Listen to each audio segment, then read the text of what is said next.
Salut à tous, j'espère que vous allez bien. Aujourd'hui, on se retrouve sous le soleil de Miami à Tampa pour vous réaliser mon feedback par rapport à Vancouver et sortir cette vidéo avant mon nouveau vlog qui sortira la semaine prochaine pour cette Peak Week et ce show à Tampa. Donc, le feedback de Vancouver a été réalisé par Ron Ash, qui était le head judge sur ce show. Le feedback était assez simple et en même temps, je m'y attendais pas non plus parce qu'il y a eu des choses qui n'avaient jamais été évoquées en fait. Par rapport à la musculature, au physique, etc., il m'a dit pas plus d'épaules, vraiment préserver ce volume d'épaules. Je suis ok et en même temps perplexe, dans le sens où par exemple la deuxième au monde qui est énorme, elle a des épaules et une envergure de fou. Pour moi, on va continuer de faire ce que l'on fait, on va pas arrêter de faire les épaules, juste on va continuer de faire un training par semaine. D'autre part, on m'a dit pas plus sèche, ce qui avait été du coup reproché à Toronto. Ensuite, c'est la mise en beauté. Donc, comme vous voyez, je n'ai plus ici d'extension. Par rapport à la mise en beauté, elle n'a pas été appréciée. Les cheveux faisaient fake. Quand je faisais mon posing, que je switchais mes cheveux de part et d'autre, et cette longueur-là qui était complètement différente de l'autre longueur des extensions, ça ne me mettait apparemment pas en valeur mon visage. Le maquillage, pareil, assez soft. Il n'y avait pas de possibilité d'avoir des make-up artistes autres, uniquement les maquilleurs et coiffeurs du TAN. Il n'y avait vraiment pas d'autres make-up artistes sur ce show. En vérité, je n'aurais pas su grandement faire mieux.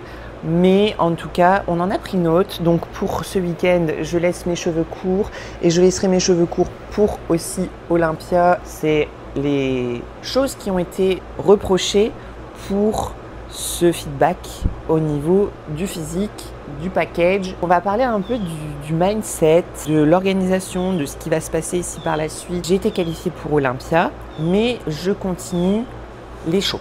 J'ai besoin de me montrer. Surtout, j'ai besoin d'autres feedbacks. J'en ai eu un à Toronto, un à Vancouver, et j'en ai besoin d'autres. Je n'ai pas vu tous les head judges, tous les juges qui sont sur la table à Olympia. Donc j'ai besoin de leur retour pour améliorer mon physique et apporter un physique des plus beaux qu'on puisse avoir sur Olympia et sur ce stage. Ce week-end, c'est jugé par Taylor Mannion, qui est le fils de Jim Mannion, le président IFBB Pro League, et Steve, qui est un deuxième head judge très réputé et renommé. Donc ça va être vraiment un super bon retour ce week-end, puisqu'on aura du coup beaucoup plus d'armes pour pouvoir nous préparer pour Olympia. Donc Tampa ce week-end, 3 semaines de répit. Je pars en Arizona au Texas, 2 semaines de répit, je pars en Florida, donc 3 semaines de répit, Washington, 3 semaines de répit pour partir à Vegas. Tout est booké, les voyages, etc., il n'y a pas de retour en arrière. Je l'avais de toute façon déjà booké de base parce que je voulais faire plusieurs shows. Pour moi, c'est un plaisir, c'est mon rythme de vie. En soit que je sois en mass ou en on de saison comme ça, en vérité, ça change pas grand-chose si ce n'est le cardio et manger un peu moins, mais ça reste exactement la même chose que d'habitude.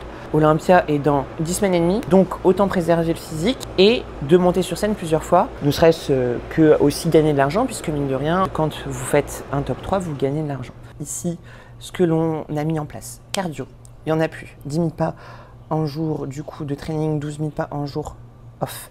Par rapport à la diète, on est parti en reverse diet tout doucement. Le but n'est pas d'aller chercher plus de conditions comme on l'a dit.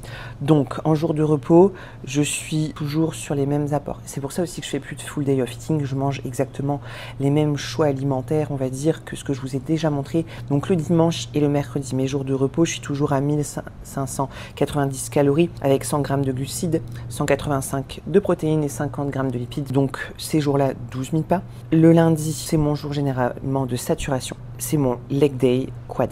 Généralement, je suis à 2810 calories minimum. Donc sans le jour de saturation. Si c'est un jour normal, 450 g de glucides, 185 de protéines et 30 de fat. Je n'ai jamais encore fait avec ces macros puisque ce jour-là, on a toujours en plus de ces apports-là, 30 pièces de sushi plus un cookie que je fais moi-même avec une boule de glace. Ça, c'est mon jour de saturation. Mon poids en fait réaugmente.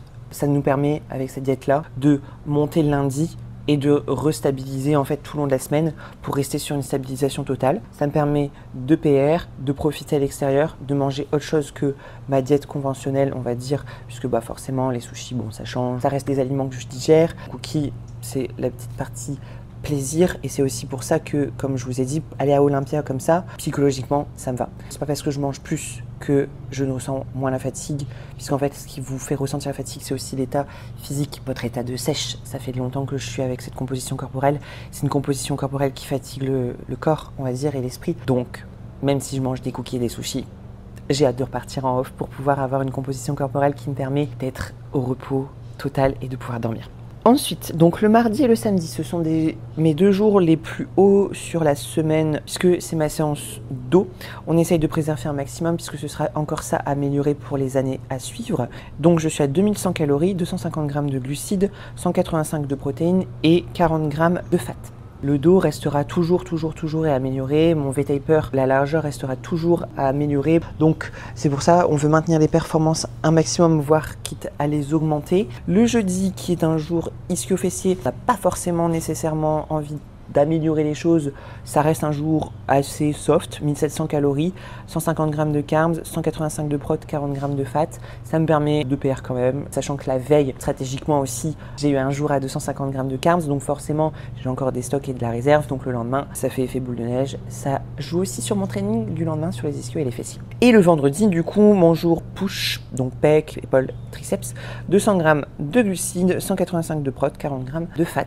Une de mes séances les plus éprouvantes pour moi, c'est rigolo, parce que tout ce qui est mouvement de poussée sont chez moi quelque chose qui me fatigue extrêmement vite. Là, actuellement, je reperforme. On a revu un peu le volume d'entraînement par rapport à la partie chimie. J'ai ma TRT qui est préservée pour rester dans le range. Par rapport à ma thyroïde, pareil, T3, T4 qui est préservé par rapport au maintien de santé de ma thyroïde. Ce n'est pas pour brûler le reste et stopper. On est sur juste un repos, même si on est plus soft. C'est pas quelque chose qui nous dérange puisqu'on a la qualification, je ne la perds pas. On reprendra peut-être plus proche d'Olympia pour avoir un package vraiment différent. Faut pas se mentir que 10 semaines c'est long. J'ai derrière les pattes quand même beaucoup de préparation ici.